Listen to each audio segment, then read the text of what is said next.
Oi, eu sou o Jeff e esse é meu podcast chamado Sobre Canções. Eu tô começando agora nesse universo de podcast, talvez role algumas coisinhas erradas, mas vamos lá. A ideia inicial desse podcast é mostrar para as pessoas o processo criativo do convidado e também conhecer um pouco melhor sua história, na medida do possível, para entender quem é e o que tá por trás da música que ele faz. O primeiro episódio é com meu amigo querido Lucas Silveira, músico, produtor, compositor, multi-instrumentista, cheio de projetos e tudo mais. Espero que vocês gostem e sigam me acompanhando. Para dicas e sugestões é só fazer contato nas minhas redes sociais, que sempre será bem-vindo. Vamos ao episódio de hoje, então. Bom, hoje a gente está recebendo meu querido amigo, produtor e várias coisas, várias facetas, Lucas Silveira. Opa, deixa eu vou até ter um contato visual aqui com o cara, porque, né, isso é uma conversa. E aí, João? Lucas é um grande cara que produziu meu segundo disco e é um cara que é até complicado, assim. Fui jurado do programa que revelou o Jeff pra fora de Campo Bom. Três Coroas. Três Coroas. Nossa, que horror, eu confundo, porque é perto, né? É, mais ou Campo menos. Bom, Sapiranga, Três Coroas, aquela região. Igrejinha. Foi antes do programa que tu conheceu minhas músicas e que tu me elogiou no Twitter e tal. E aí quando eu cheguei no programa... Quando tu tinha o disco da mina voando. E aí a gente já se conheceu e foi bem massa. Quem que te mostrou? Deve ter sido o Valentim?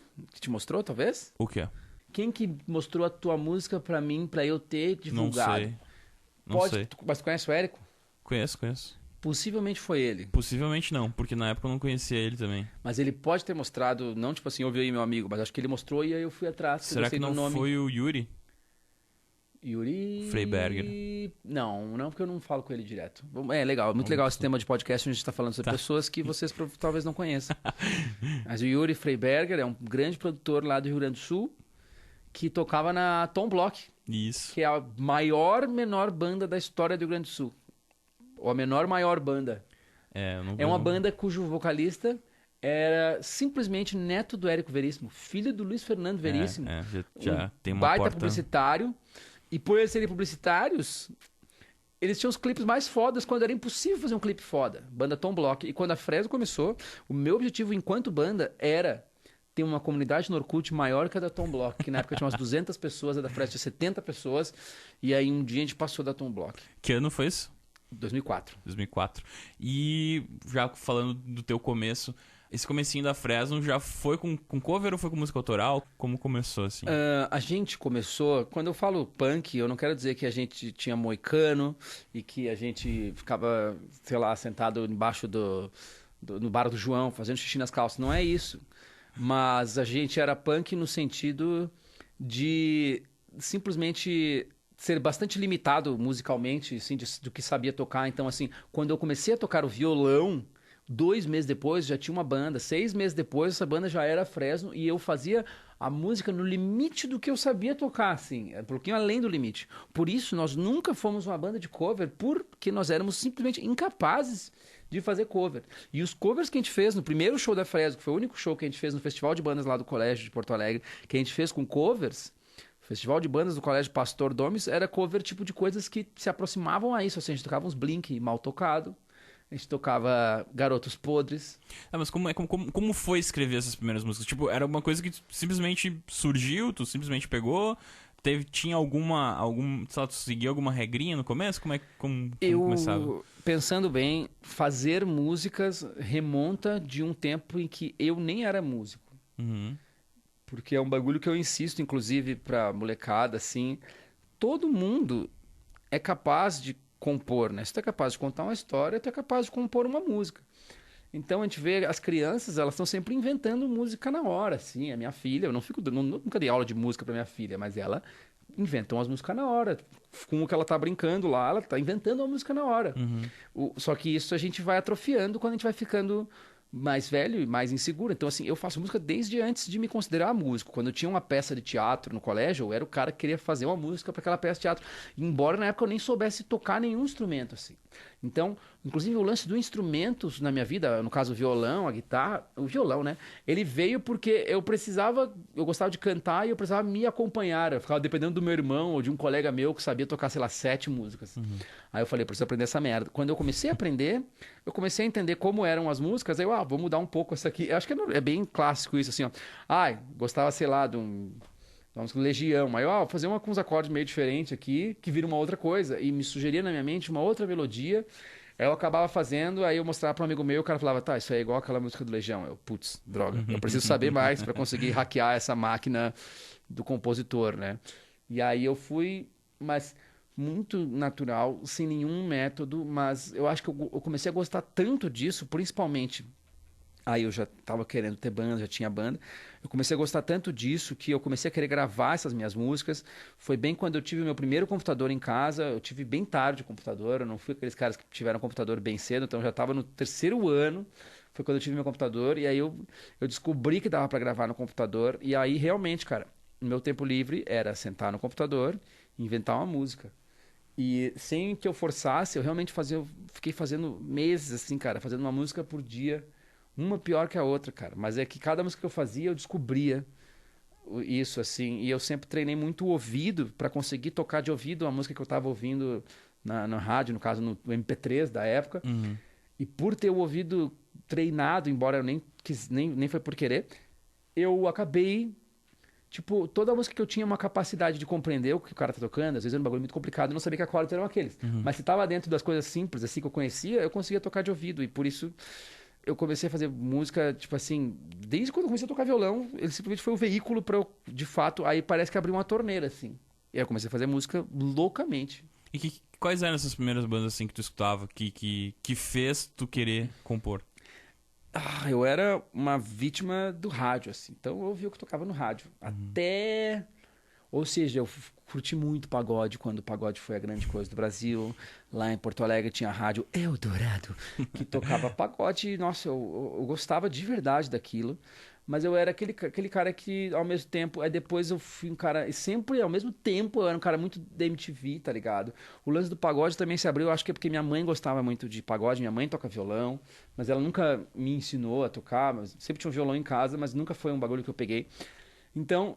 quando eu comecei a gostar da primeira coisa, que não foi por influência dos meus irmãos mais velhos, nem por influência de rádio, TV, foi quando eu descobri o hardcore, né? Eu acho que tinha bandas já fazendo sucesso no Brasil, tipo Los Hermanos, Raimundos, Charlie Brown, que eles tinham uma influência de hardcore, assim. E eu não sabia que influência era essa. E quando eu fui exposto ao NoFX, o Bad Religion, o No Use for a Name, que eram as bandas que eu via nos vídeos de skate, de surf, né? Aquela coisa anos 90, assim. Aí eu falei, nossa, eu acho que era o único tipo de música que acontecia na velocidade do meu pensamento, assim. Era o tipo de música que tinha a intensidade suficiente para sonorizar a minha mente, assim. E eu falo isso, que não existe nada mais juvenil do que o hardcore, porque o que seria hoje o dubstep, assim, sobra energia naquela música, tá ligado? É tão energético que hoje em dia tu põe pra tocar e fica assim, tem quase um infarto, assim, que é muito rápido, é muito intenso, é muito o show, né? Os caras mais pulam do que toca. E essa intensidade, ela sonorizava perfeitamente os meus dias, assim. Mas aí foi tentando tocar hardcore, que eu descobri que é muito difícil. O baterista, então nem se fala, assim. Tinha 2 bateristas em Porto Alegre que conseguiam fazer tu, para, tu. Aí a gente começou a fazer uma música, cara, na metade desse ritmo, cara. Tum, pá, que seria o pop punk, né? Que ficou famoso pra caramba depois. E foi ali que a gente se encaixou, assim. Mas pela nossa limitação, porque a gente queria tocar mais rápido, só que a gente não conseguia. Em que momento da tua vida como compositor cara, eu realmente sei fazer isso aqui realmente tá legal... Aí eu acho que foi um negócio que minha mãe tem uma parcela grande, assim, que eu percebo que o maior problema que compositores e galera que está começando na música, em qualquer arte, mas eu acho que na música é forte isso, o problema que a galera tem, a galera não gosta do que faz. A galera não consegue gostar do que faz. E tipo assim, se tu não gosta do que faz, com que cara tu vai defender aquele teu material... pra qualquer pessoa. Tipo assim, se eu tocar uma música pra minha avó, eu tô defendendo aquela música pra minha avó. Tipo, se eu tô, olha... Tipo, então, tudo é um teste, né? Então, eu vejo que as pessoas não conseguem. Eu faço música, mas eu não consigo gostar do que eu faço. Eu realmente não sei corrigir esse problema nas pessoas, eu não sei qual é a fonte disso. Claro que eu sei. Uma É uma insegurança. insegurança que às vezes vem de outra coisa, sabe? Vem de uma crença que tu tem na cabeça, um medo, tá ligado? Uma vergonha enorme. Ou simplesmente uma falta de autoestima, que pode ser. Isso foi a geladeira que fez esse barulho. Uma falta de autoestima, assim, que, porra, é freudiano o negócio. Mas eu conseguia gostar dos negócios que eu faço desde quando era muito ruim, cara. Uhum. Então eu gostava, assim, eu via que aquilo tinha. Porque basicamente eu ficava tentando fazer músicas que causassem em mim a mesma coisa que as músicas que eu gostava causavam. Então eu ouvia uma música. Eu me lembro, cara, quando eu comecei a tocar violão, eu tinha uma revista, tinha um monte de revistinhas da minha mãe em casa, e eu não conhecia todas as músicas, mas tinha uma ou outra que eu conhecia. Aí tinha aquela música Asa Branca, né, do Luiz Gonzaga. Quando eu li a terra dentro... E aí eu fui tocar aquela porra no violão e eu falei, caralho, que harmonia foda! Aí eu tocava ela assim e falava, o que é isso que tem na harmonia desse violão, dessa música? Por que que ela me traz essa emoção? Eu não tava nem falando da letra. A letra fala sobre um bagulho super abstrato para um cara que mora em Porto Alegre. Fala sobre uma seca do Nordeste, o pássaro, e, enfim... São coisas que eu nem conseguia entender, assim, mas a melodia já trazia toda aquela tristeza, né? Que é, basicamente o cara tá indo embora e sabendo que quem ficar lá na seca vai morrer de fome. Tipo assim, isso é o real emo, né? Tipo assim, esse cara tá triste de verdade. E aí, É muito sertão. puta que pariu, mano. Mas aí eu tocava aquilo, eu percebia, o que tem nesses acordes aqui que traz isso? Aí eu comecei a montar na minha cabeça, quando o do ré vai para o dó, de uma maneira, isso vai causar essa sensação. Até hoje, assim, eu tenho, quando eu tô produzindo com a Fresno, qualquer pessoa, se eu, põe esse acorde aqui, que ele vai dar uma esperança. Eu falo muito, eu acho que até quando tá produzindo vocês, assim, Sim. vai dar uma esperança, ou traz para esse aqui menor, maior, não vou entrar em coisas técnicas assim, mas é que são atalhos para sentimentos específicos Mas e pode bem entrar. simples. Pode Então entrar. Vamos entrar nisso aí. Tá? por exemplo, se tem uma música que é em Mi maior, que seria a rigor, não quer dizer que é feliz, mas quer dizer que é um tom bem resolvido. Tu pode fazer uma música triste em Mi maior, eu tenho várias músicas tristes em Mi maior, mas é um tom que ele te entrega, assim, ele te dá o sentimento completo da história, se ela começar e terminar nesse Mi maior. Aí, às vezes, eu tô fazendo a música, não rolou, aí eu vou pro primo triste do Mi maior, que seria o Dó sustenido menor, é a mesma escala, é o mesmo tudo, só que aí, e eu canto a mesma melodia sobre outros acordes, e aquela relação vai me dar um outro sentimento. E às vezes eu fico tentando buscar com a harmonia de uma música que eu escrevi, é a última coisa que eu resolvo, porque às vezes eu faço a música em cima de uns acordes, eu vou produzindo ela e ela vai, tipo, modificando os acordes no meio pra eu tentar chegar nessa asa branca aí, que, tipo assim, asa branca instrumental, tu já tem vontade de chorar, tu não precisa nem ouvir o que o cara tá cantando. Esse processo de composição pra ti, ele é mais racional, mais emocional? Como funciona pra ti? Putz, isso varia tanto, cara. Mas vamos lá. Hoje em dia, cada vez mais. Inclusive, eu fico com saudade de quando eu compunha uma música sem saber o que eu estava fazendo. Assim. Com isso, eu já tive resultados que talvez, super pensando e premeditando, eu talvez não consiga mais chegar assim. Não é ruim nem bom, é só diferente, sabe? Mas por isso que a gente procura sempre.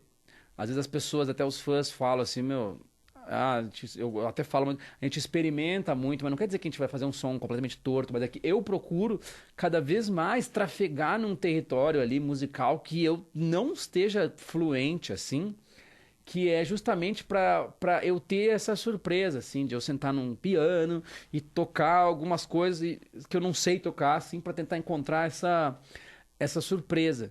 Por isso que cada vez mais eu uso o sintetizador, eu uso às vezes até uns outros plugins assim que trabalha com loops. Eu já fiz música saindo de loops prontos, de outras bases, de outras coisas, para que eu consiga poluir o meu método de composição de maneira que ele me excite, me surpreenda e que eu consiga sair do meu feijão com arroz, assim. Eu gosto do meu feijão com arroz. Eu vou performar bem no meu de sempre, assim. Mas eu procuro sempre fugir como o diabo foge da cruz desse feijão com arroz. Porque eu sei que eu vou me repetir e várias vezes eu não consigo fugir e acabo apelando para ele, mas eu gosto de usar isso mais como um recurso. Eu curto, de fato, me desafiar. E às vezes eu gravo uma coisa, aí já é meio produção, mas tem a ver. Tipo, eu vou gravar esse violão, mas eu vou essa música é com violão, mas eu quero gravar ele sem clique, e depois eu vou arrumar. Sabe, eu tenho uma história pequena que é muito doida.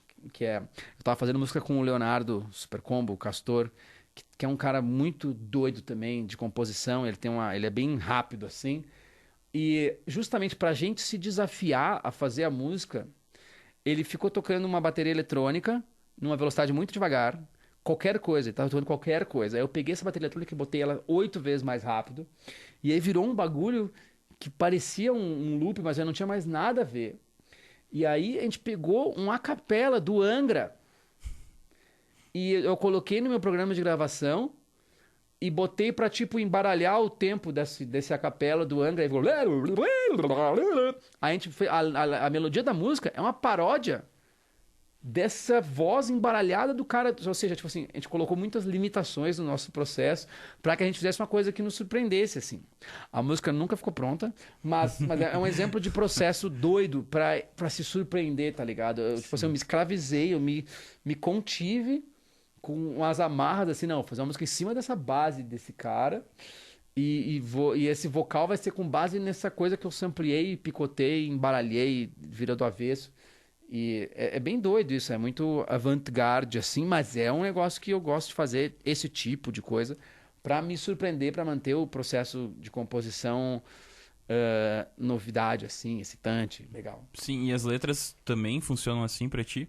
Ou é mais emocional, como... Aí a letra, sim, é um artesanato.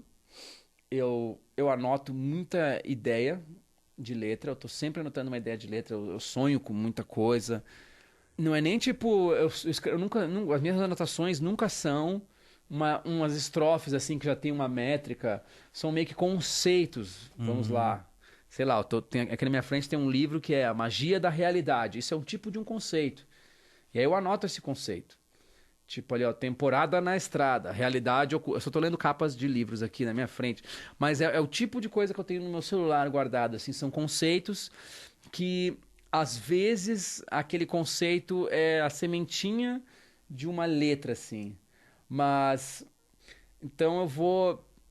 Eu costumo sempre, quase sempre, partir de uma ideia musical, enfim, instrumental, ou um riff de guitarra, sabe? Ou uma sequência de acordes, um tipo de coisa que eu estou fazendo no piano.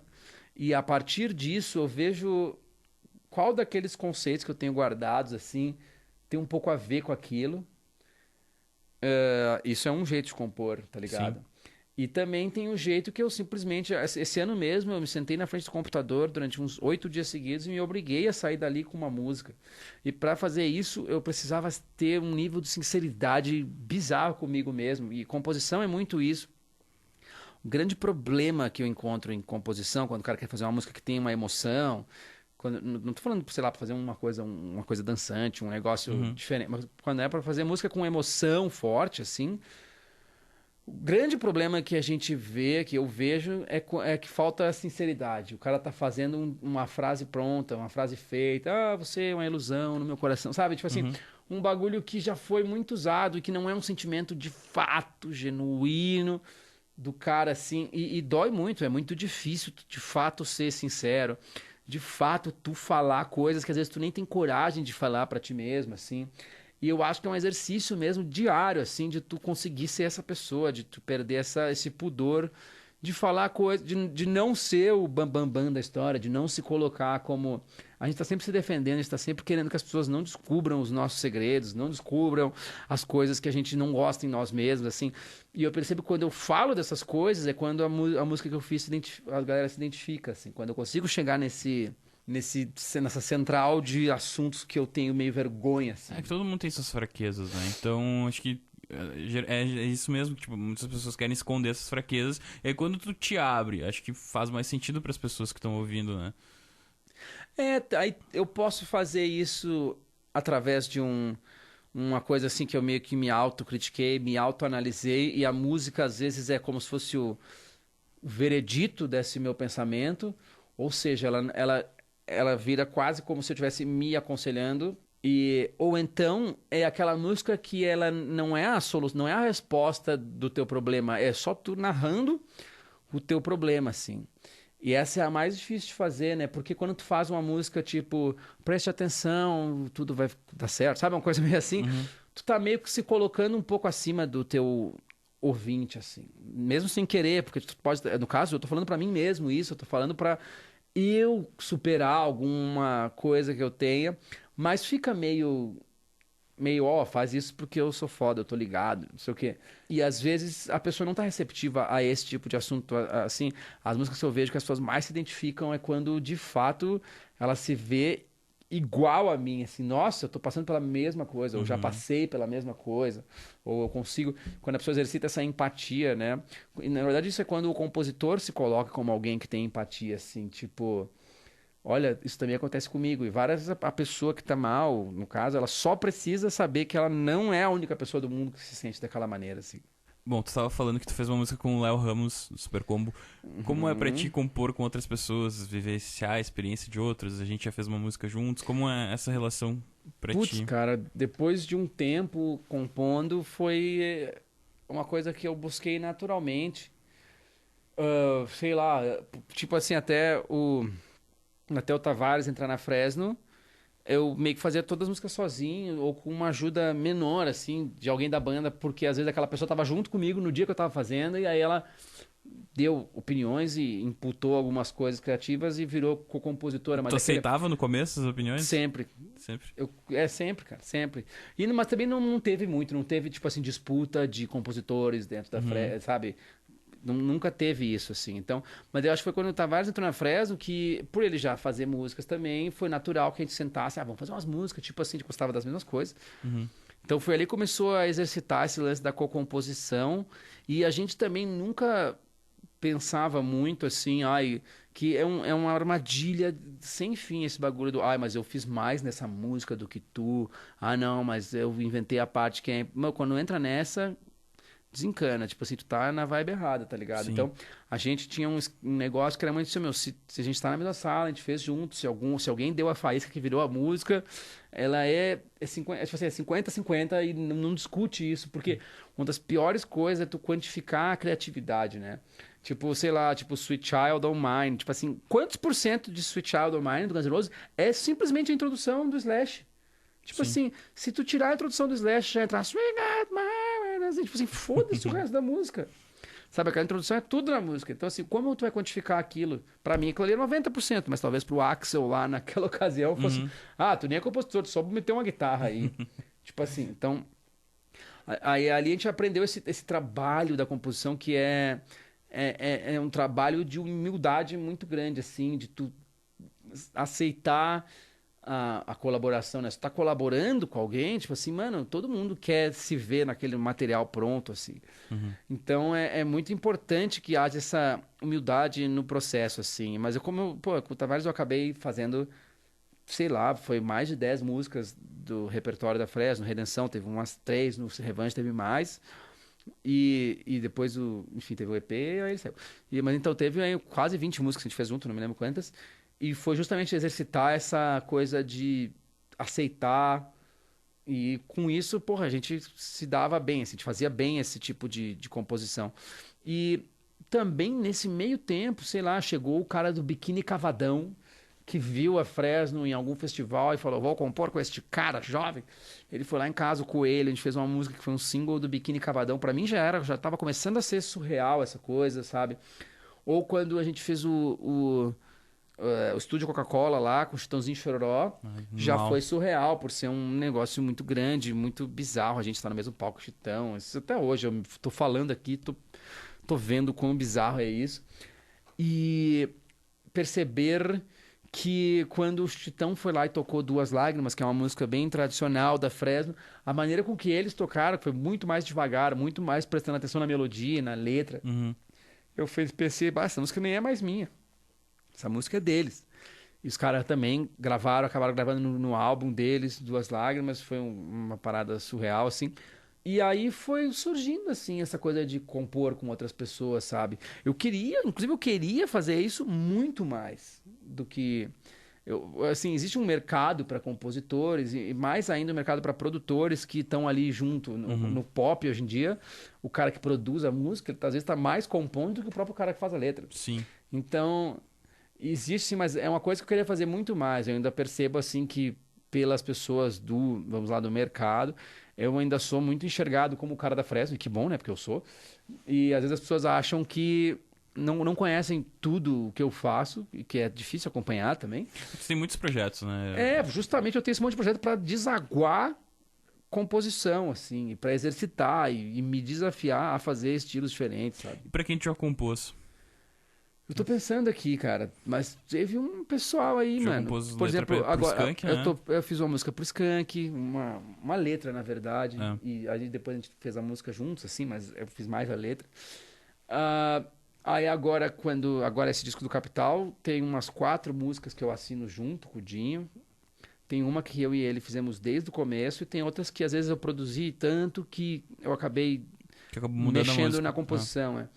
E inclusive o Dinho é um cara também que é super profissional nesse sentido e consegue reconhecer isso. Tem vários caras que não conseguem reconhecer isso não, é um egoísmo, assim, mas o Dinho é o contrário disso, é um gentleman. E eu tô pensando, cara, fiz música até, sei lá, pra Manu Gavassi, teve o fatídico disco do RPM, que jamais saiu, que eu produzi aqui no Que meu tava estúdio. lindo, cara. Eu Também ouvi. o Jeff ouviu. Vamos tocar agora em primeira mão. Não, teve músicas ali que eu fiz também junto. Pô, teve... Mas eu tô tentando me lembrar, assim... A gente compôs uma música juntos. O processo da nossa composição foi engraçado, né? Porque a gente... Bom, eu ganhei um programa, fui pra uma gravadora, e aí o diretor artístico pediu que a gente fizesse uma música juntos. E a gente deixou pro último dia, né? A gente tinha o tema dela, a gente tinha 10 dias de gravação. Tu tinha o papo do Remy Acredita, que seria o conceito da história. Seria o conceito, tinha... E aí a gente sentou no último dia, que era o dia que a gente tinha que gravar as vozes, a gente sentou pra escrever a letra, e foi muito engraçado, assim, o processo, porque... eu também tava aprendendo a compor com outras pessoas, assim, pra mim era sempre diferente.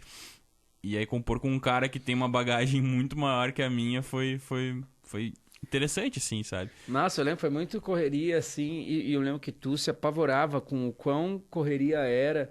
Eu percebia que quando eu fazia uma coisa no estúdio que fosse muito... porra louca, assim, no caso, um exemplo a gente fez a música, tá, já grava aí. e tipo, tu, não, mas tem que se, sabe, eu entendi essa tua necessidade, não, mas tem que estar preparado. E eu gosto, quando tô produzindo, de pegar a pessoa no pavor, assim, deixar, não, tipo, clima de terror, mas é tipo assim, o calor da hora, ele vale muito, sabe? Sim. Por exemplo, se tu recém fez uma música, provavelmente não vai ser o melhor take, mas o take que tem o sentimento é os primeiros ali, que é quando tu ainda não sabe como a música é direito. Se eu pegar essa música e regravar ela depois de 1 ano de shows, tu vai estar cantando ela 10 vezes melhor, mas a emoção é possível que ela tenha já assumido, assim. É a questão da essência, né? E aí eu lembro que tava o Alvinho com a escaleta e, chega perto do microfone aí, grava essa escaleta aí. Tocou uns negócios. Ficou super... Eu tinha uns bagulho meio errado. Não, deixa que depois eu vou arrumar tudo. Isso vai ficar muito foda. Porque ele nem sabia a música. Sim, a própria letra, eu me lembro que a gente escreveu a primeira parte. A gente escreveu a primeira parte, a segunda parte, eu acho. E aí, a última parte, quando eu fui gravar a voz, que eu escrevi na hora que eu tava gravando a voz.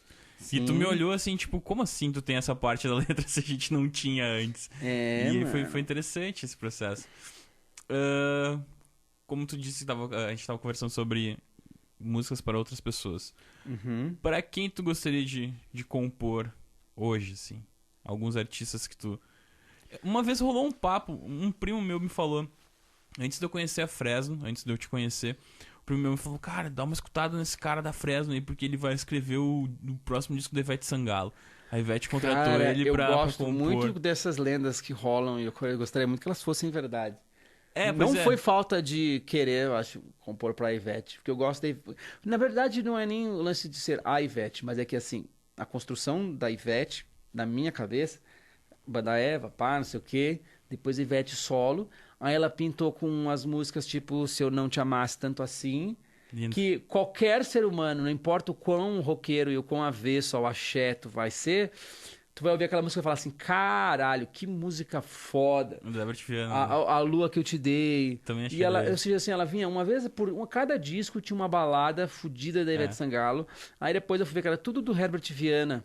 E tipo assim, o Herbert Viana, roqueiro, Brasil, mano, um cara. E eu falei, por que eu não posso ser. E sempre teve isso, sabe, dos artistas de pop populares, assim, terem ajuda. Lembra quando a Simone regravou Será Só Imaginação? Sabe? Tinha essas paradas, assim. E hoje eu percebo que são um oceano. Tipo assim, um oceano separa o rock do pop, assim. O que é muito triste, porque a gente teria muito o que colaborar, assim, para as coisas pop. Inclusive, tem caras pop hoje que tu percebe ali que existe um dedo de gente, tipo, da cena do rock, pop rock, assim, trabalhando, sabe? Tu vai ouvir o Jão, né, que é tipo uma revelação hoje. Eu ouço. Eu não sei nem se ele ouviu na época, assim, mas tem um Fresno ali, danado, assim, ou um emo-core, assim, acontecendo ali na música dele, que é popão, tem uma música O jeito dele cantar também. umas músicas beiram uma rocha modernizada, assim, e eu acho massa. Mas eu colaboraria muito mais. Tipo assim, eu sou pouco requisitado nesse sentido, embora mesmo assim eu seja, sabe? Eu tô sempre tentando fazer uma colaboração com alguém. E eu busco isso porque, pra mim, é uma emoção diferente ver a minha música na voz de outra pessoa, assim. O Skank foi lá e tocou no Rock in Rio, abriu o show com a música que eu escrevi com o Samuel. Isso é muito louco, porque eu não sei quando eu vou tocar no Rock in Rio. Eu gostaria de já ter tocado. Pra mim, provavelmente é um dos game overs da música brasileira. Tipo assim, tocou no Rock in Rio, mano, tu zerou, depois inventa outra coisa pra fazer, saca? E aí eu me vi ali representado dessa maneira, assim. Então, agora com o Capital também, mano. Tô tocando no. Por exemplo, assim, Fresno não é mais uma banda que toca em rádio, porque o rádio mudou e a Fresno mudou, Sim. sabe? Mas eu vejo lá tocando a música do Capital que eu fiz, que eu sei das partes dali que são minhas, assim, que eu fiz junto com o Dinho. Eu falo, caralho, que foda. Tipo, essa afirmação de, eu ainda tenho aquilo que precisa, sabe? É uma vaidade, é só meu ego falando, Sim. na verdade. Mas essa questão, quando na época que a Fresno tocava em rádio e tal, que existia esse olhar como um Lucas, como um compositor pop, rolou alguma coisa de música por encomenda? Como é que funcionou? Sei lá. Eu acho que quando... Na verdade, cara, quando a Fresno assinou com... Quando a Fresno começou a tocar no rádio, a gente nem tinha gravadora ainda. A gente estava lá em Porto Alegre ainda. E eu fiz uma música chamada Onde Está, que é uma co-composição minha, do Tavares e do Vavo, que nós três fizemos essa música Onde Está. A gente fez no quarto do Tavares, quando a gente estava produzindo o primeiro disco da Fresno, produzindo no quarto do Tavares, que ainda não era da banda, faltava anos para ele ser da banda ainda. E ele era o produtor, mas na verdade ele era simplesmente um cara que tinha um computador e um pod. E tipo, isso tornou ele o produtor do disco, porque ele tinha a capacidade de... Ele tinha as coisas, e sei lá como, por uma aproximação de amigos, a gente chegou no AP dele pra gravar. Ele não era um cara do hardcore, ele não era um cara da cena, ele era um cara que tocava no Dado Beer covers. Não sei se ele falou isso no podcast. Falou. Mas ele era esse cara. Ou seja, ele era de outro universo. Tanto que quando ele ficava a gente mostrando as composições do nosso disco pra ele, ele achava tudo aquilo bizarro, de outro mundo, estranho, ruim, tá ligado? Mas eu percebi que alguma coisa picou ele ali, ele começou a... Tanto que, pouco tempo depois ele tinha a banda Abril, que já era uma banda que falava a linguagem desse emo hardcore, assim. E aí, essa música Onde Está, a gente tinha inventado uma banda fictícia que se chamava Chester, e a gente ia fazer essa banda existir. A gente ia lançar, tipo, umas fotos com os caras mentiroso, porque era muito já sobrando músicas da Fresno, não tinha aquelas... A gente meio que inventou uma outra banda, que a gente ia fazer uma gravação muito mentirosa, assim, com bateria eletrônica, que ia ser muito acima das gravações da época, porque a gente se desafiava a gravar nós, não tinha muita tecnologia ainda envolvida, por isso que era tosco, inclusive. E a gente, vamos fazer uma gravação muito mentirosa, pegar uma foto dos caras muito bonito e fazer a banda Chester, que vai ser uma revolução. E a gente fez a música Onde Está, totalmente na maldade, assim, pra ser a música perfeita, pop punk. Tempos depois, eu cheguei pro Tavares e falei, aquela música Onde Está, lá da Chester, vai virar um single da Fresno. Ele, pô, legal, animal. E eu me lembro que, nesse meio tempo, a gente conheceu o Lelê, que foi o primeiro empresário da banda.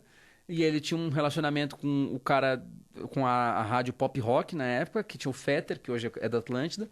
E ele mostrou pra esse Fetter. Na verdade, só que nessa fase, a gente já era uma banda que conseguia levar 600 pessoas pra ir num show em Porto Alegre. Que A difícil. gente pegava, a gente alugou a Croco, que era... Isso sim eu acho que é legal de falar da carreira, assim. Que é uma coisa que não acontece duas vezes, cara. Que é... Eu me lembro que a gente era uma banda, dentre várias bandas que tinham em Porto Alegre, tocando um som parecido.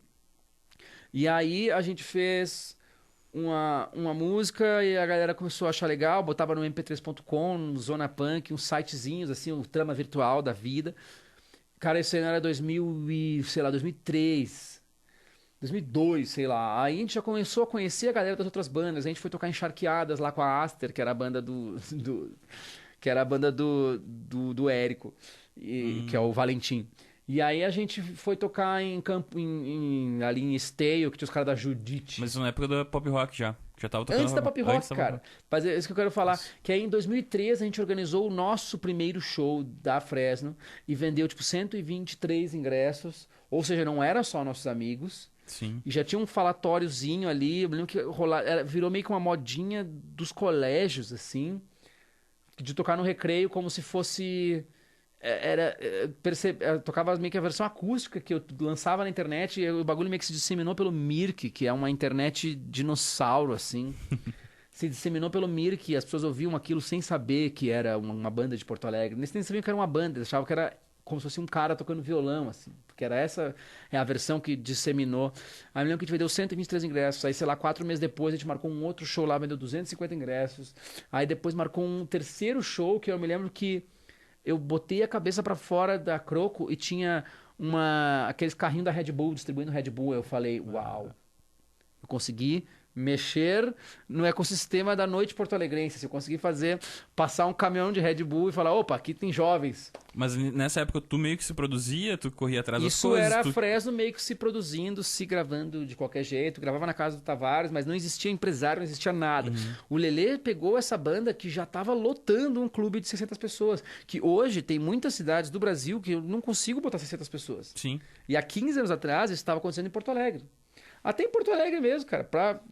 Pra botar 600 pessoas já faz uma opinião legal, tá ligado?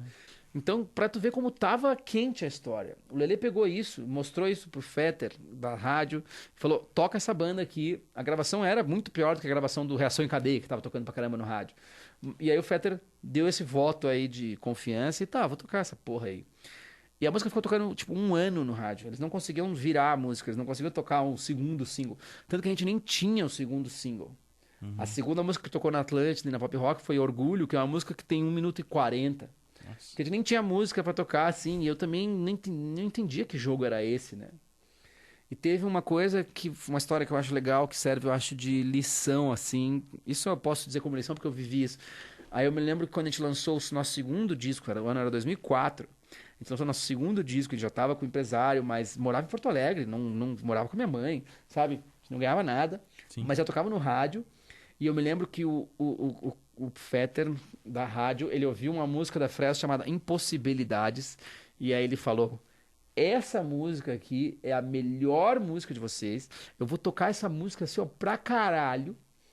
Eu vou arregaçar de tocar, eu vou saturar essa música. E eu vou fazer vocês serem o fenômeno com essa música. O que eu falei? Não, eu não quero que tu toque essa música. Por quê? Porque eu não gostava dela. Ai. Sabe, todo disco tem um patinho feio, assim. Sim. Pelo menos os meus sempre tem. Mas depois disso, eu me permiti não deixar que haja um patinho feio. Tudo bem o álbum não ter 12 músicas, e sim ter 10. Porque tu tirou as 2 que depois tu pode lançar de bônus. Mas eu lembro que... não é nem que eu não gostava da música, eu não gostava do jeito que ela finalizou. Eu achava ela meio... E eu tinha uma cabeça dura de falar assim, não, isso é muito pop. E aí... Eu me lembro que o nosso empresário na época falou assim, sabe como é que tu faz pra um cara não tocar a música que tá no disco? Não lance essa música, seu imbecil. Porque a partir do momento que tu lançou, tu não tem mais nenhuma responsabilidade sobre aquilo. Tipo assim, aquilo ali agora é do mundo. E se tu bombar por aquilo, tipo, seja a pessoa que vai abraçar aquilo e surfar aquela onda. O que aconteceu? Mas aí eu falei, não, mas a gente grava de novo. É que eu não gosto da gravação dela, a gente faz ela de novo. Aí a gente foi no maior estúdio de Porto Alegre, regravamos a música, ela ficou muito foda. E o que o cara da rádio fez? Ele ouviu e falou, legal, mas agora eu não quero mais tocar. E aí, tipo assim, e eu sei que ele poderia ter tocado, mas ele não tocou meio que pra dar uma educada na gente, assim. Então é muito isso, meu. Se tu lançou em primeiro lugar, lança tudo. Porque eu nunca ia esperar que aquela ia ser a música. E talvez ele tocasse um monte, talvez ela nem virasse. Sim. Mas é que ela tinha um negócio pop ali, assim. E aí eu percebi, assim, que, meu, o que eu acho sobre as minhas músicas só vale até o momento que ela for lançada. Depois que lançou, o que eu acho não quer dizer mais nada, assim. E aí eu me lembro que... Mas mesmo assim a gente continuou tocando em rádio e depois, quando chegou o ano 2005, 2006, já era impossível morar em Porto Alegre porque a gente já estava tocando todo final de semana. Já tinha ido pra Manaus tocar, já tinha ido pra Recife tocar e ter público lá. E Assim. tudo pela internet, eu me lembro na época do Trama Virtual. Tudo pela internet. Eu me lembro que eu colocava minhas músicas no Trama Virtual e sempre tinha uma Fresno na frente em primeiro lugar. E eu, que merda, essa banda, o que tá fazendo aí? Eu nem sei quem são esses caras. Uma banda assim. trazia... o clássico era assim, uma banda do Rio de Janeiro trazia a gente, ou simplesmente fazia o show pra gente poder ir. E depois a gente fazia o show pra aquela banda voltar, assim. Rolava muito essa troca. Uhum. O que é muito doido, né, cara? Eu me lembro que sempre tinha uma banda que tinha um parente aeromoço, assim, que se dava muito bem nessa história. Mas na época ali foi um começo de um milagre econômico, ficou realmente muito barato pegar voo, assim. E a gente começou a ir pra São Paulo, fazer mini turnês no estado de São Paulo a cada 2, 3 meses. Foi quando começou a ficar impossível viver em Porto Alegre, porque a gente percebia que tudo era de São Paulo pra cima, assim. Uhum. E a MTV começou a abrir as portas pra gente por perceber que estava sendo um pequeno fenômeno, não só a gente, mas o NX, o Glória, as Sim, bandas existia uma cena. da época. E aí a gente, putz, a gente tem que estar lá, né, cara? Tinha a Rádio Rock da época, que tocava muito a gente.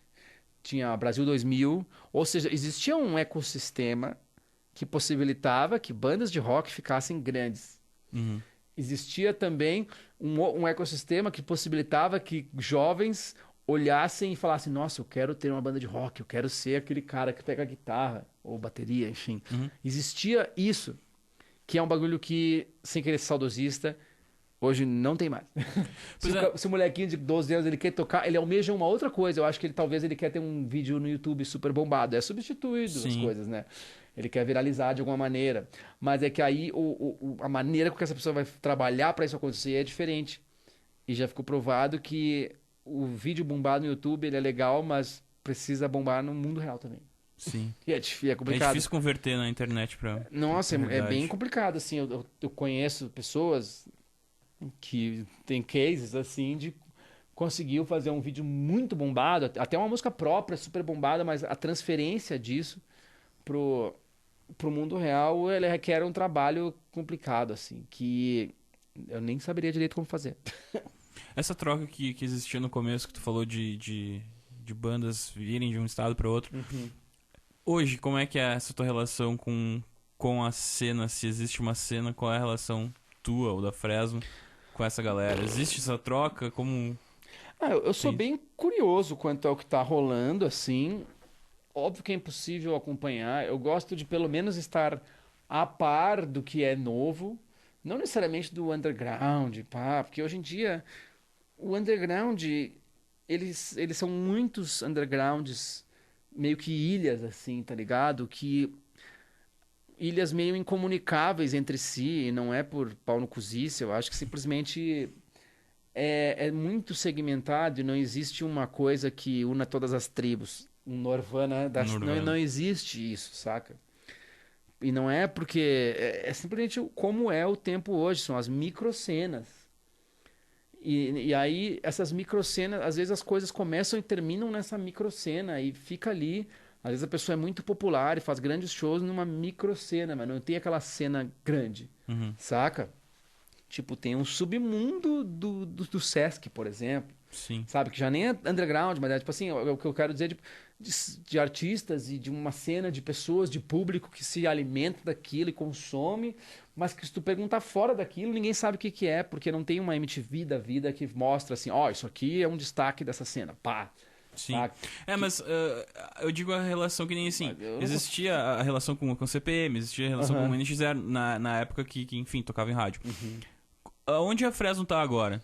nesse meio, nesse caminho. Tipo, A porque gente já é existe velho nessa cena, né? Pois cara? é, existe agora a galera do Scalene, do Super Combo, que tá vindo com É, um que é meio outro. que uma geração e meia depois da Isso. gente, assim. Como você se coloca nesse mercado, sendo uma banda que, tipo, se mantém fazendo show, se mantém fazendo as coisas, se mantém com um público fiel na internet.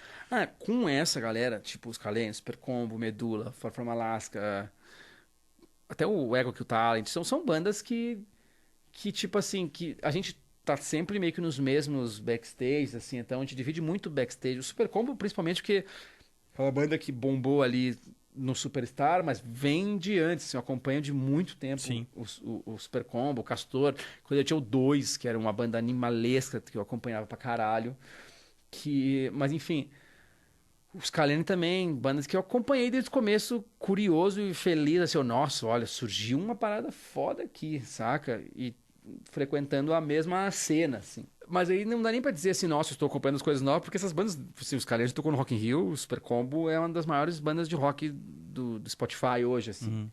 Então, não é novidade, né? Sim. Mas ainda não chegou no Brasil profundo, assim, saca? Tá chegando, a internet possibilita isso, mas ainda não, é o que eu falo, não existe a máquina mais que vai pegar, às vezes, uma música dos caras e vai tocar lá no exterior do Piauí, que era o lance da rede de rádio que tinha. A própria MTV, né, meu? Tu tem uma parabólica, pegava MTV, mano. Tipo, toda a pizzaria tava ligada Só na lá MTV. na minha cidade, não. Nem na parabólica? Não, a gente não tinha parabólica. Nossa, tu viveu a reveria da MTV. É, eu não Tá tinha MTV, louco, cara. Isso é muito louco. Como tu conseguiu? Foi muito triste. Então, depois, Tu via Gaudério, de certo. Não, também não, cara. Na época que eu comecei a tocar, meu amigo gostava, tinha internet, meu amigo tinha MTV, então ele logo conheceu o Strokes e tal, em 2002. Aí a gente já começou a tocar Strokes, tocar Cachorro Grande, então a gente foi pra esse outro lado do rock. Tinha um embaixador da MTV na tua cidade. Tinha um cara que era o Rico. É, o Rico. Não, O sempre Rico. tem isso, né? É, eu cara? também lembro que quando a Fresno foi tocar na minha cidade, a gente, tipo, quem é que são esses caras aí? Tipo, Esses trouxa. eu nem fui no show porque eu não conhecia e tal. Olha que mau caráter. Mas não era por não gostar. Eu sei, cara. Eu sempre gostei de... Tudo bem não gostar de Fresno. Eu conheci juro, eu sempre gostei de música pop. Eu conheci a Fresno quando minha irmã pediu pra eu baixar. E tu já conheceu o puto, né? Tipo assim, que minha irmã gosta de só Não, cara, e eu fui ouvir. Eu sempre gostei das coisas que ela ouviu. Tipo, eu comecei a gostar de. Eu gostava de, sei lá, de sertanejo no começo. E aí depois eu fui pro Legião e aí minha irmã me mostrou. Tipo, minha irmã estava o primeiro disco do Capital Inicial. Primeiro não. O acústico do Capital Inicial. Sim. E aí eu, cara, isso é massa. E aí depois ela começou a gostar. E ela vai ficar muito feliz ouvindo isso, porque ela que me influenciou.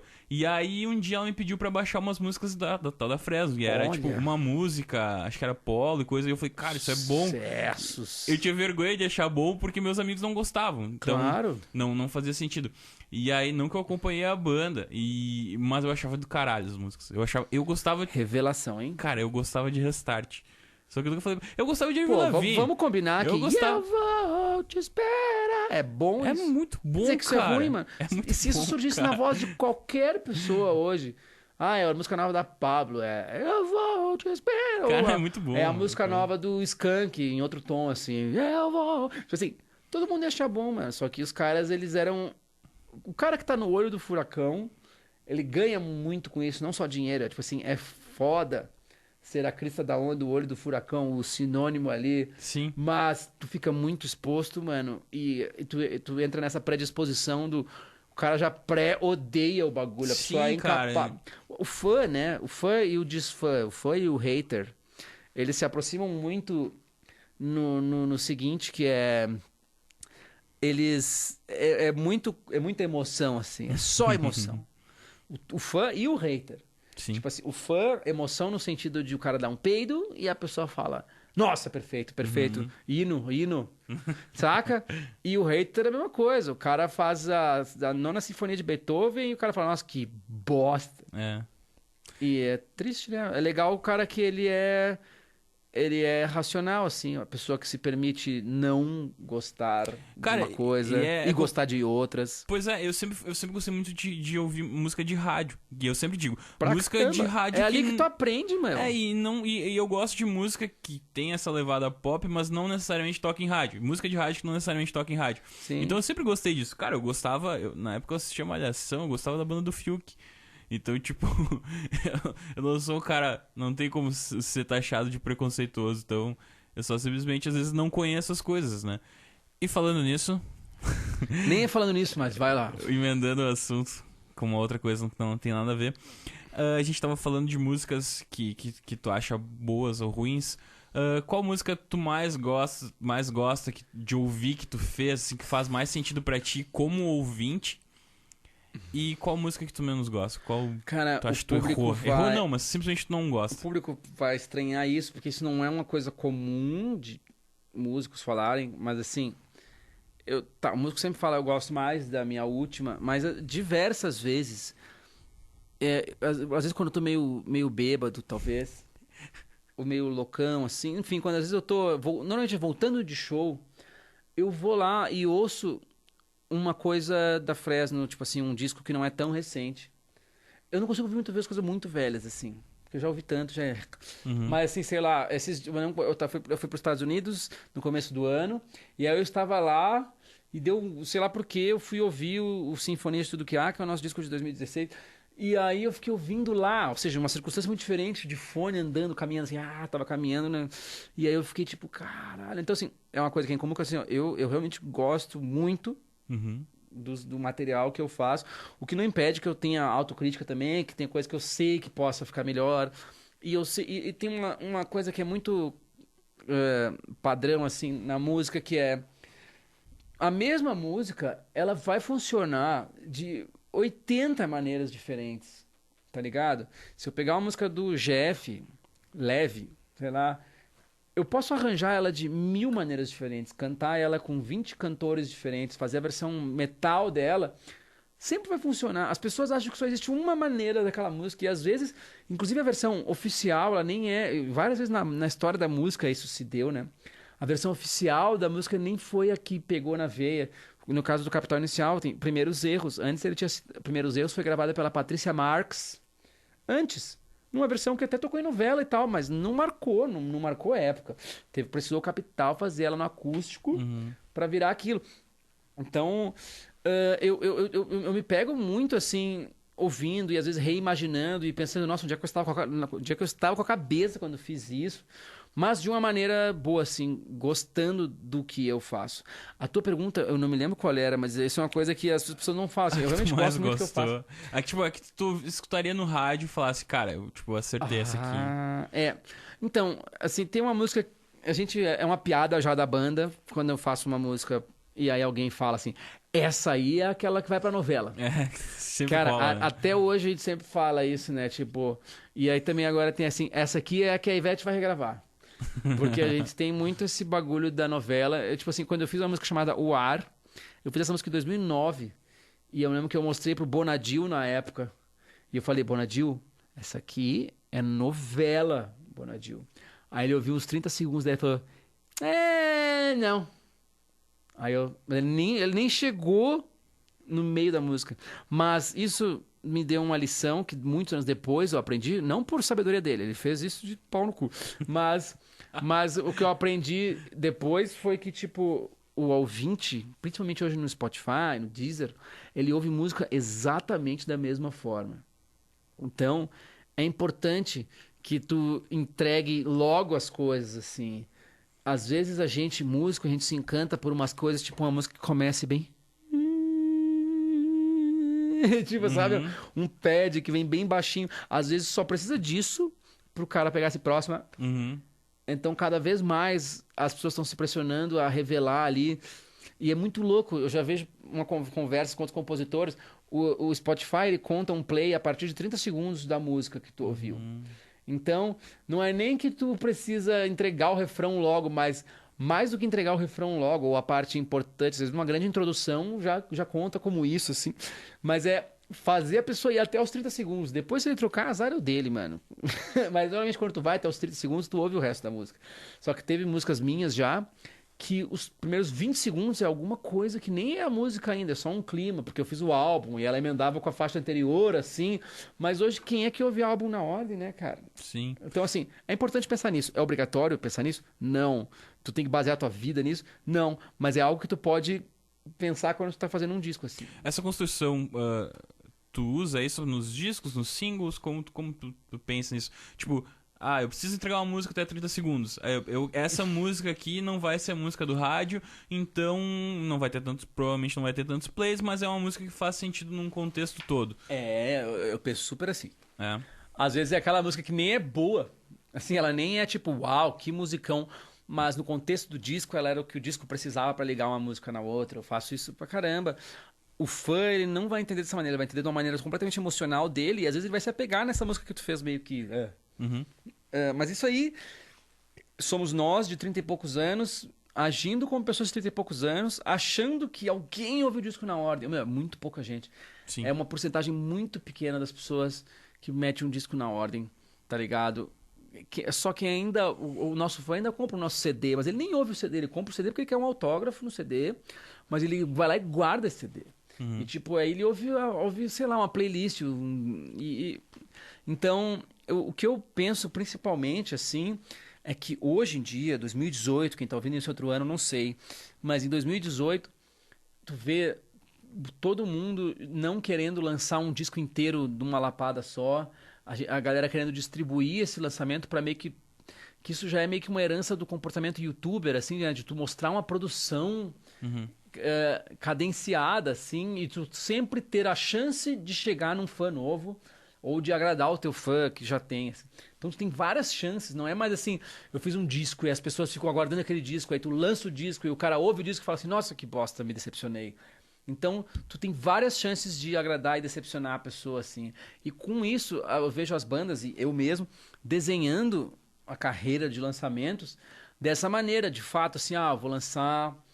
Um exemplo, vou lançar uma música, por exemplo, lancei Natureza Caos, né, uma música da Fresno, tipo que ela é pesadona, mas ela tem uns tecladões, não sei o quê, e as pessoas falaram, nossa, acabou a Fresno, não só tem teclado nessa porra. Aí depois saiu Convicção, que é uma música de guitarra, assim, todo mundo falou, nossa, acabou a Fresno, a música é muito política, ou tipo, eu gosto, cadê aquelas músicas românticas, lindas? Aí tu lança uma romântica agora, e as pessoas, acabou a Fresno, não tem guitarra mais nessa porra, e tipo... Fazendo isso, tu vai meio que dialogando com todo mundo, assim. Eu falei o lado ruim, né? Que são as pessoas reclamando, mas também tem as pessoas que falam assim, nossa, é isso que eu queria ouvir mesmo. Uhum. Essa voltou com tudo. Mas eu posso fazer isso, talvez, do alto de uma banda que tem uns 10 discos e que o fã, ele meio que espera uma coisa, ele tem uma expectativa, né? Às vezes, se tu tá ouvindo isso aqui, tu nunca lançou nada, tu já tem uma vantagem que é tipo assim, ninguém espera nada. A galera espera que a tua música seja boa. Pois é. E eu... por já ter esse público que espera uma coisa, a música não basta ser boa, tá ligado? Não basta ser uma composição boa. Ela tem que, além de ser boa, ela tem que... É um misto de surpreender a expectativa do cara com atender a expectativa. É um misto realmente, tipo assim... É tipo quando tu tá ouvindo uma música e tu fala assim, nossa, vai vir o refrão mais foda do mundo. Aí, sei lá, não tem refrão, aí tu fica puto. Então... É isso, assim. Então eu tô falando isso meio que da minha perspectiva, de que as pessoas meio que esperam uma coisa, e eu brinco com a expectativa das pessoas. O próprio disco Sinfonia do que é um disco que não... A guitarra só aparece nele quando ela é muito protagonista, assim. Aí tem um rifão lá, pá, pá, pá, um rifão pesado, e depois fica uma música inteira que é só um violão e orquestra, e quase não tem... E várias pessoas...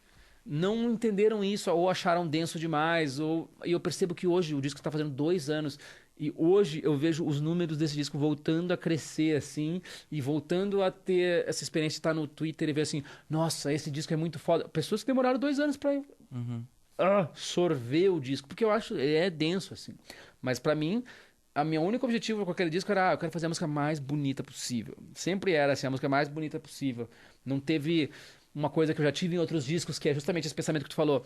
Eu quero que tenha uma cara de rádio, assim, um single óbvio, que é legal. Eu não tô dizendo que isso é ruim, porque eu faço músicas, às vezes precisa de uma música assim, pro disco, inclusive, não ficar chato, saca? Ou uma música, é uma música pesada pra galera que gosta do Cemitério das Boas Intenções, eles vão curtir um bagulho pesado. O Sinfonia foi o disco mais true, assim, de tô cagando porque as pessoas esperam. E se mostrou como um disco de uma banda que está cagando porque as pessoas esperam. A gente nos mostrou para um outro público que às vezes até torcia o nariz e falou assim, putz, isso aqui é legal. Sim. Não necessariamente essa pessoa começou a ir no show nem nada, mas tipo, trouxe uma começou... simpatia de outras pessoas, assim. Começou no EP isso, né? Eu acho. É. Porque eu me lembro que eu não conhecia muito, eu te conheci no programa e quando tu tocou A Maré Viva, eu me lembro que eu enchi os olhos d'água pra chorar e vontade de te abraçar e eu ouvi essa música direto no carro. Direto. Não, essa música aí é uma música que ela saiu do âmbito dos fãs da Fresno, assim. Tem pessoas que nem ouvem Fresno, mas elas ouvem esta música. É incrível. Eu gostaria de conseguir fazer muitas, assim, mas elas não saem toda hora. Como é que é pra ti essa... Tu perguntou a melhor música? Sem dúvidas, a melhor música que eu já fiz é Eu Sou a Maré Viva. Sem dúvidas. Tipo assim, em segundo lugar vai ter muitas. Porra, eu realmente tenho orgulho de ter feito, sabe, tipo, porra, Diga Parte 2. Que existe um Diga Parte 1, que é uma música que eu e o Tavares fizemos, que ela era mó bobinha, romântica, assim, super romântica. E o Diga Parte 2 é a subversão disso, assim. Mas eu me orgulho de, sabe, de ter escrito aquela letra, de ter pensado naquilo, e os fãs também gostam, sabe? Milonga, que é uma outra composição minha com o Tavares. Óbvio que tem orgulho, são músicas que figuram entre as melhores, assim. Sim. Mas só que a Maré Viva, eu acho que ela entra um pouquinho mais fundo do que todas essas. Ela transcende, né? Acho que ela existe uma universalidade ali da pessoa se identificar, assim. Às vezes a pessoa ouve Diga Parte 2 e fala, foda-se, sabe? Mas ali eu acho que é a música que eu tocaria, e no caso eu toquei, né? Eu fui palestrar no TED, e aí a mulher assim, tu pode cantar um bagulho. Eu, não, óbvio que eu vou cantar. Só que eu fiquei tão nervoso que eu cantei meio mal, assim. E a música é mó difícil de cantar, e ficou uma bosta. Mas tá lá, procurem. Lucas Silveira, TED. Pior tem várias, né, cara? Mas uma que, tipo, realmente tu não gosta de tocar. Mas eu vou te dizer, que eu não gosto de tocar tem várias. Por exemplo, assim, todos os fãs conhecem, o fã sabe que a gente não gosta de uma música, por exemplo. Mas a gente não... Talvez porque ela simbolize uma época ou uma coisa... Cara, tem várias coisas que fazem com que eu não goste de uma música, mas ela tá longe de ser uma música ruim. Eu acho ela, tipo, a construção dela, eu gosto da construção dela, eu gosto como cada refrão, ele diz uma coisa parecida, mas que é ligeiramente diferente. Isso não é nada pop, isso aí, inclusive, eu estraguei a música fazendo isso pro mundo pop, mesmo assim ela foi um hit, tá ligado? Mas o fã, eu via a boca dele, ele nunca acertava a parte que eu tava cantando, assim, porque todo refrão é um pouquinho diferente, ou seja, tinha mais coisa pra dizer. Então, putz, uma música nem entra como uma música que eu não gosto. Porque eu acho que eu gosto. Eu só não toco porque ela não tem mais nada a ver com o nosso show. E eu me lembro que uma música foi uma música que a gente fez por encomenda para uma rádio de Porto Alegre. Que eles queriam um tema de verão ou de inverno, sei lá. E a gente fez o tema, que era Eu Só Queria Uma Música. Quem é do Rio Grande do Sul consegue entender isso. Que é muito uma energia, tipo a música do Planeta Atlântida. Sim. Sabe? Eu capturei essa energia, tanto que ela tem os acordes parecidos com a música do Planeta Atlântida, que eu acho animal essa música. É muito boa. E eu me lembro que assim, a energia que eu queria pra essa música, era uma energia do tema da vitória da Ayrton Senna com a música do Planeta Atlântida, que pra mim são sentimentos de triunfo muito grandes, assim. Sabe quando a música do Senna entra... Dá vontade de chorar. Eu lembro que eu ficava ouvindo a música instrumental ainda, com a banda, e botando umas cenas de Ayrton Senna, assim.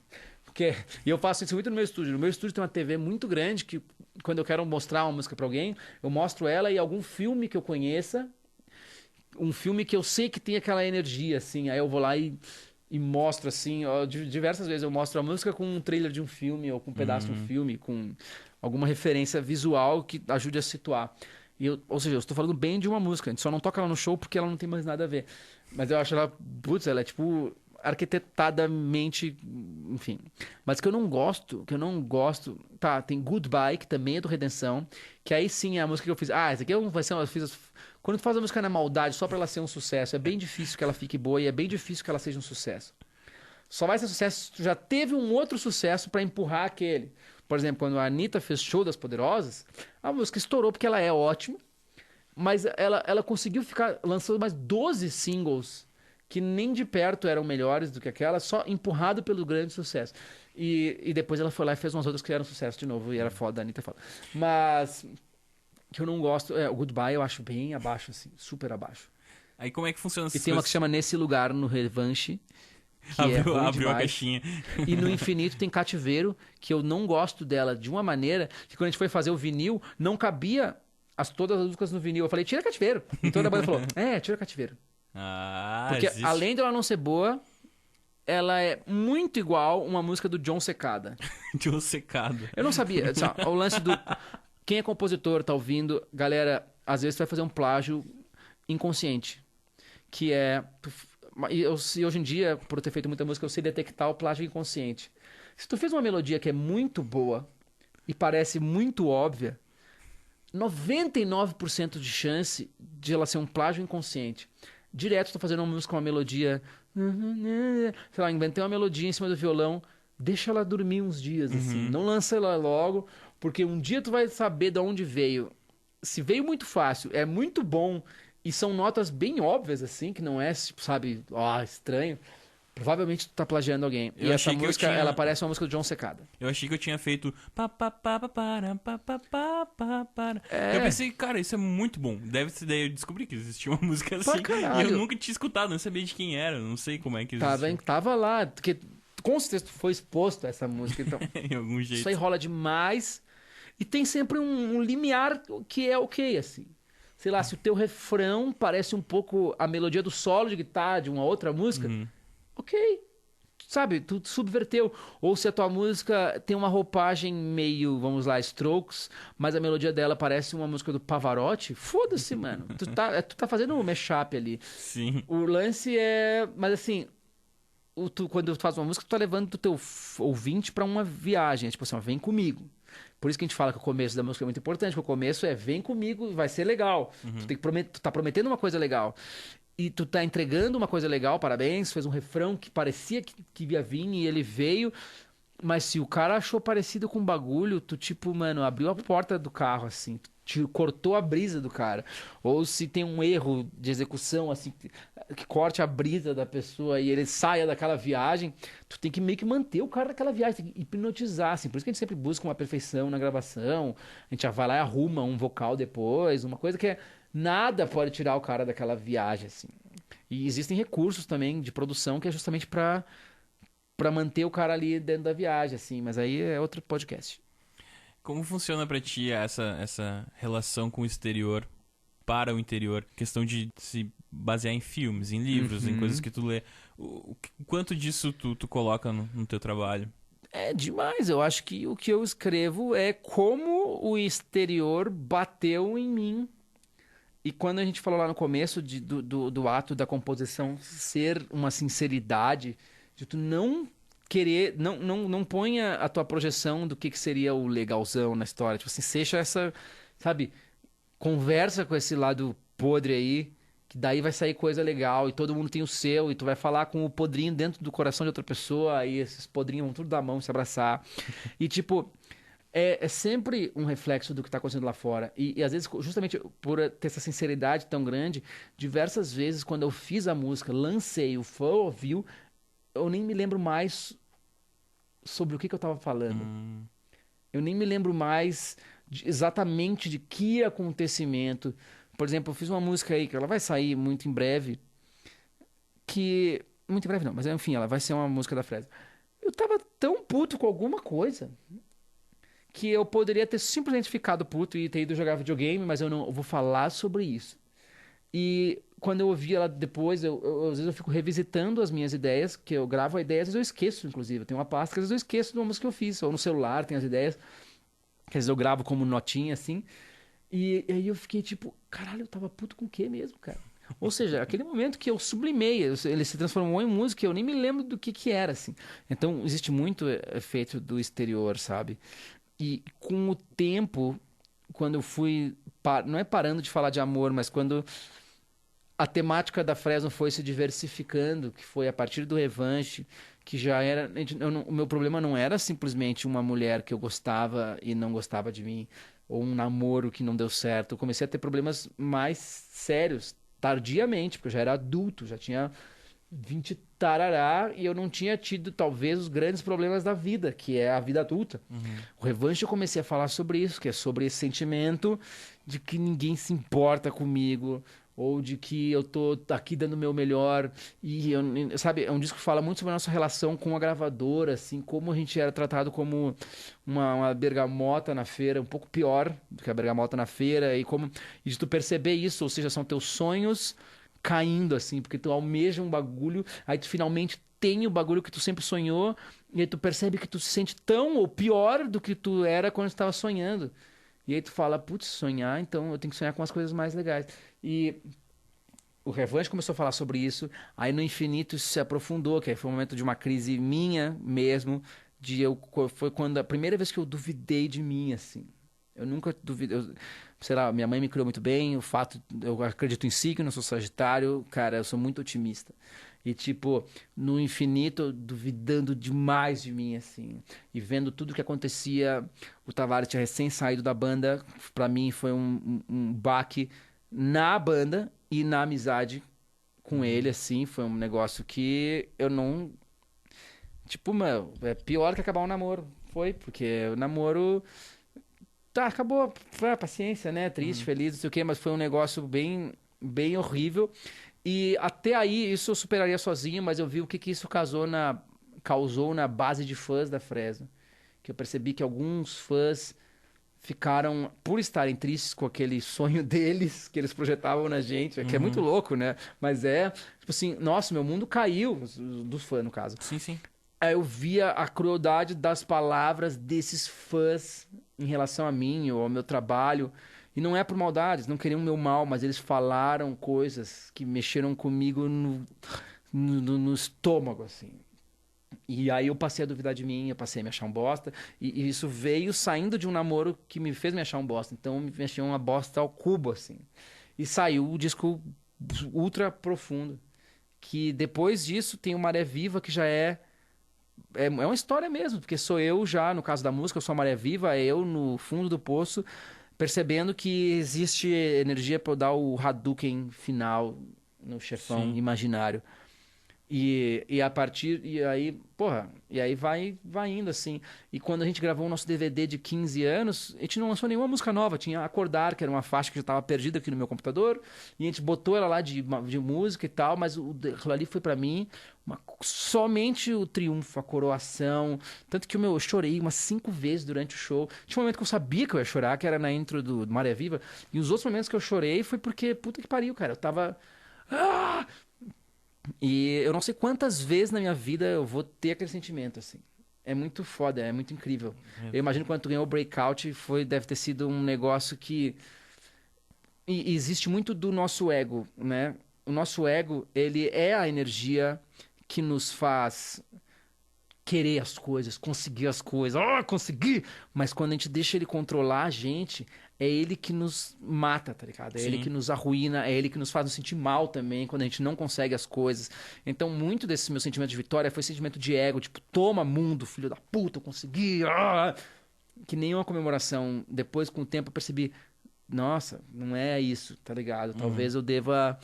E aí, e aí tu vai sempre evoluindo, cara, né? Já no Sinfonia de Tudo Que Há, eu tô contando através de uma história que não tá muito clara no disco, mas eu tô contando sobre o que que é essa missão de ser músico, né? E de como, às vezes, um negócio que eu fiz reverberou no coração de uma outra pessoa de uma maneira que naquele dia foi o que separou a morte da pessoa entre a vida e a morte, assim, sabe? E isso de como isso mexeu comigo depois, sendo que assim, e como a gente também não pode fazer com que essa devoção que um fã vai ter para aquela tua música, como a gente não pode deixar aquilo ali entrar no nosso ego e de achar que a gente é de fato esse cara foda que o cara tá dizendo que a gente é. Tipo assim, não, eu só fiz a música.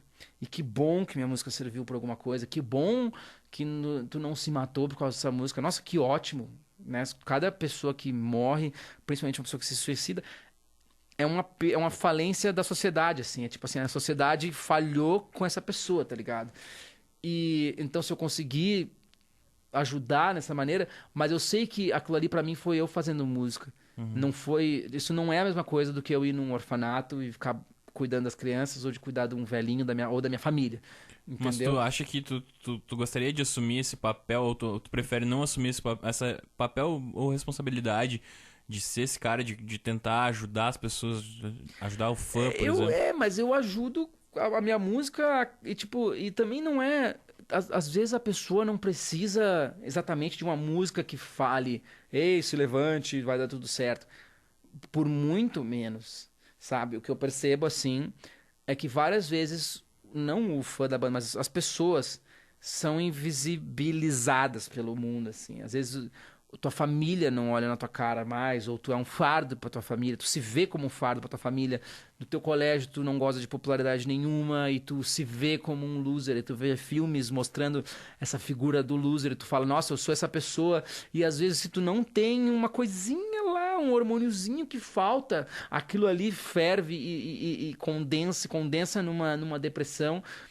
E eu vou lá no show e essa pessoa fala, Lucas, e eu vou lá e eu sou a única pessoa que olhou no olho dessa pessoa, tá ligado?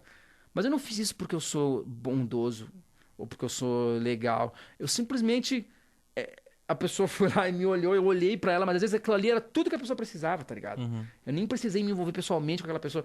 Então, eu falo muito isso pra que, inclusive pra mim mesmo, pra eu não achar que eu sou legal ou incrível porque eu faço música. Porque tem muitas pessoas que se acham demais porque elas fazem músicas boas. E que elas ajudam um monte de pessoas que ela nem sabe o nome, mas no convívio social, o cara é um filho da puta.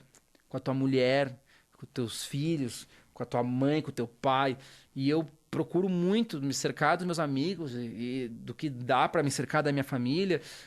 Porque essas pessoas me mantêm no mundo real, assim. Porque se eu acreditar, o dia que eu acreditar que eu sou essa pessoa que salva as pessoas, mano, eu vou deixar o meu ego me controlar e eu vou. Enfim, é aí que isso vira o músico lá que se mata, o músico que ele fica projetando, às vezes, uma autoimagem dele que ele não consegue ser aquela pessoa 24 horas por dia. E isso é muito grave, assim. Eu nem sei mais sobre o que a gente estava falando, mas isso é uma discussão atual para mim. É uma coisa que atualmente eu penso, assim. Porque eu vejo a relação do fã da minha banda com isso e eu fico pensando assim, por quê? Por muito tempo eu fiquei assim, por quê? Eu não aceitava isso, tá ligado?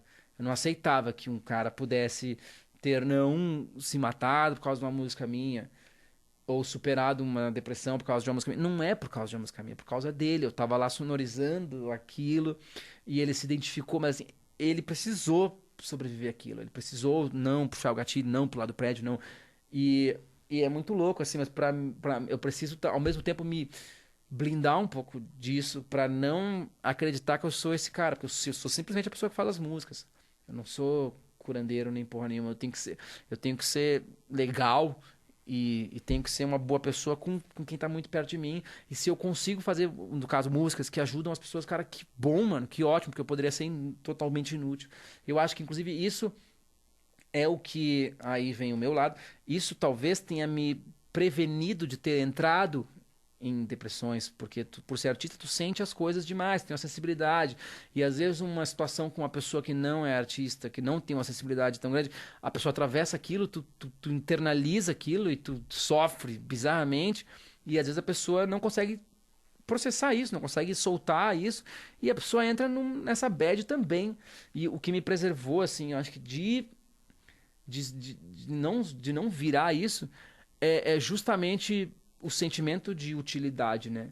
Porque a gente já sabe, assim, isso é ciência já, que a tristeza, ela não faz ninguém se matar.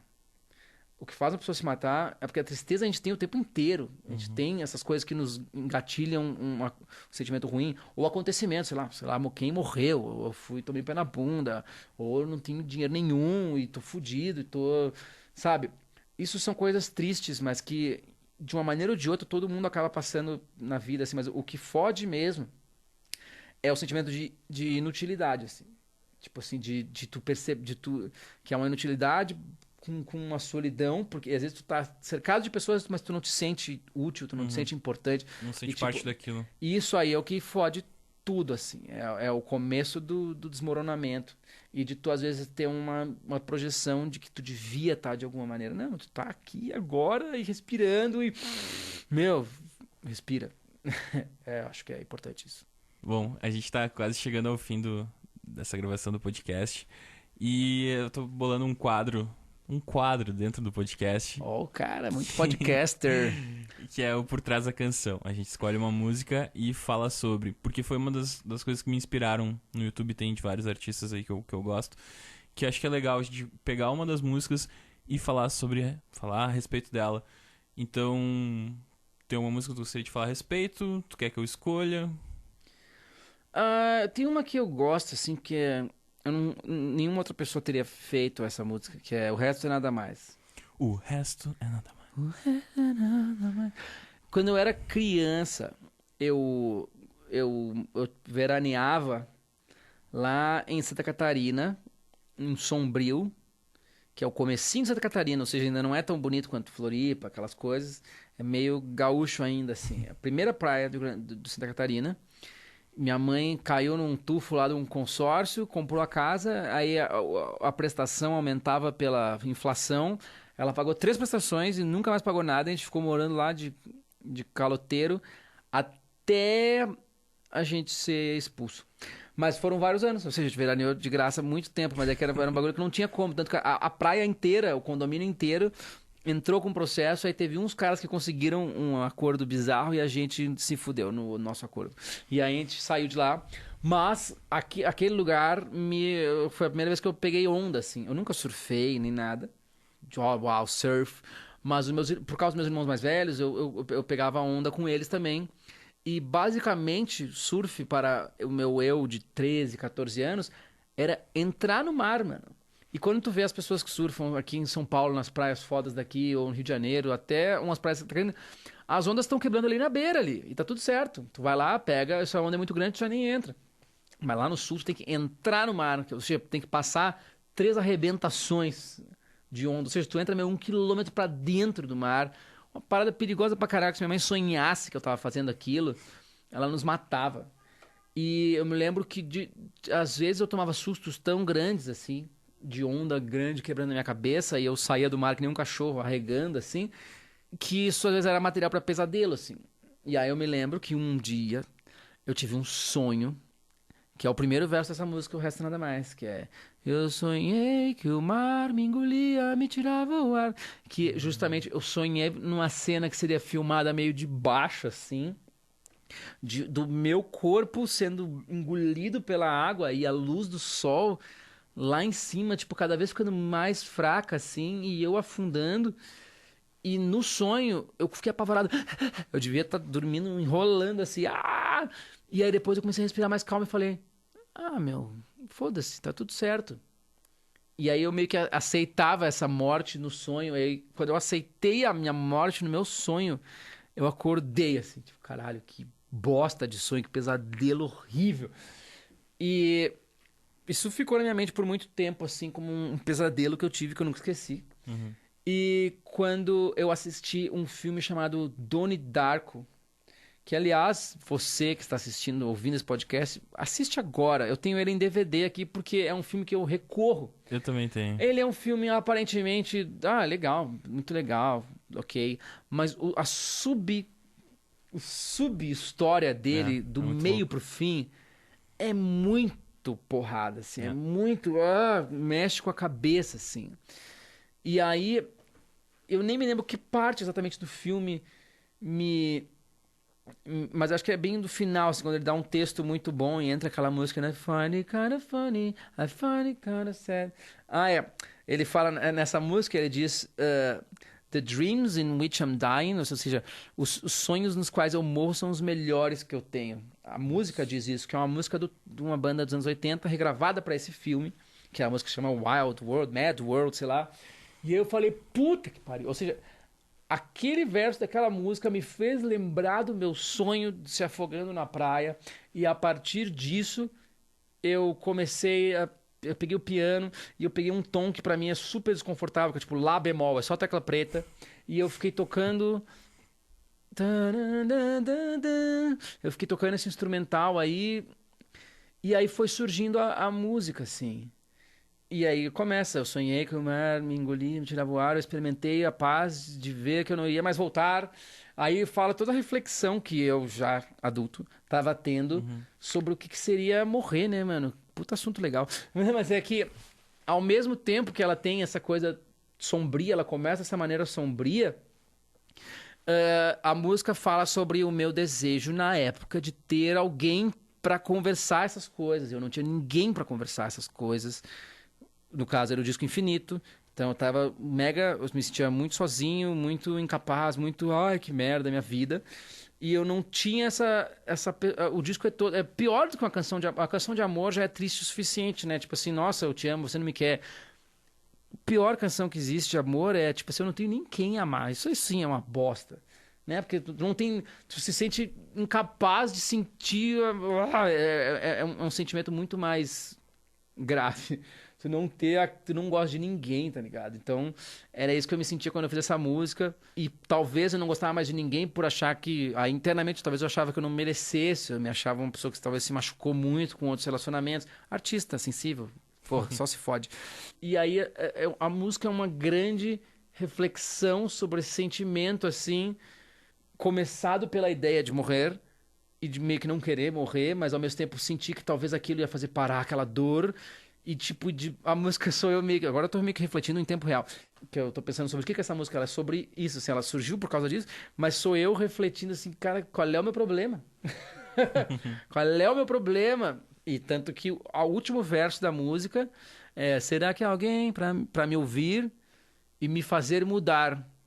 Será que há alguém por aí? Aí essa nota por aí, eu seguro ela até acabar o ar, assim.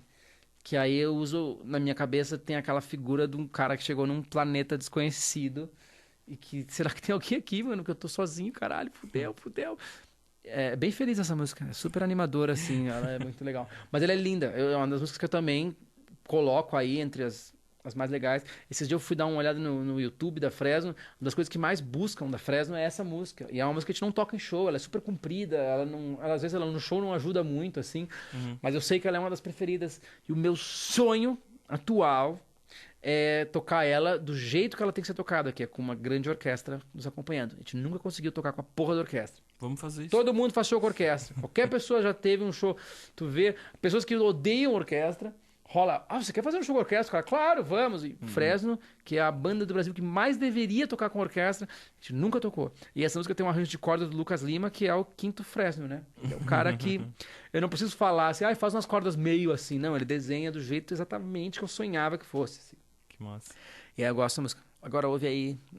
não, isso não é rádio, então é só podcast, só a gente falando mesmo. Colocar porque tem questão de direitos autorais. Fode os direitos. Isso é uma bosta do podcast, que várias vezes eu queria falar sobre a música e pum, a música... Mas aí não dá. Paciência. O mundo tá chegando lá. Enfim, estamos encerrando o bate-papo aqui. 1h30 de podcast. O pessoal vai ouvir no acelerado. Ouve acelerado, exatamente. Obrigado, Lucas, por participar, por acreditar nesse projeto. Eu não acredito, cara, só tô participando. Podcast, tu vai ver. Eu também sou podcaster, então tu vai ver que podcast é tipo esporte, assim, tu não pode parar, mano. Tu tem que ficar fazendo e às vezes tu não vai ter feedback nenhum e tu vai continuar fazendo. Mas fica fazendo, porque é legal, mano. É legal. Que massa. Quem quiser te achar, Lucas Silveira, Lucas Quem quiser me achar, eu tô toda segunda-feira na Liberdade, que eu vou lá fazer massagem e comer comida japonesa. É no Twitter, no Instagram, essas coisas todas. @LucasFres, no Instagram, @LucasFres, no Facebook, sei lá, procura aí Lucas Silveira. A banda Fresno tá aí. Eu tenho uma banda com a minha mulher que se chama Kyber Crystals. Eu tenho um projeto paralelo que eu canto em inglês e lanço esporadicamente coisas, que é o Bishop. Tem 2 álbuns e um monte de singles, papapá. E uma demanda do público que eu acabei voltando devagarzinho também é o Visconde, que também sou eu, projeto solo, cantando em português. Umas coisas muito tristes, muito triste. E aí eu acabei de lançar uma música chamada Banco de Trás, que ela nem é tão triste. Mas, então, como eu tenho estúdio em casa, na minha frente, eu acabo fazendo um monte de coisa que nem cabe tudo numa banda só. É isso. Obrigado, gente. Obrigado por acompanharem. Sigam acompanhando. Valeu.